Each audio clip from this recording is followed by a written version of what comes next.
আজকে দুপুরের মেনুতে ছিল গরম গরম ভাত, পাঁপড় ভাজা, পটল ভাজা, আর এদিকে ছিল টমেটো দিয়ে মুসুর ডাল আর গাটি কচু আলু দিয়ে চিংড়ি মাছের কি দেখছো ওখানে? কি দেখছো জানলা দিয়ে?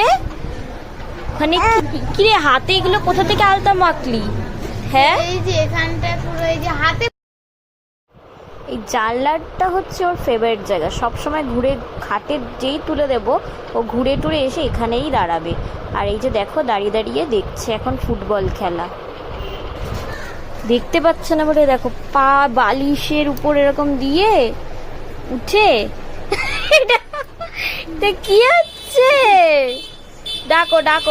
আর রাতে বানিয়েছিলাম লুচি, আলুর তরকারি, এদিকে ছিল চিকেন কষা।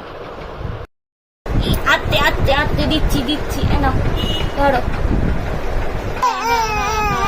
এ নাও।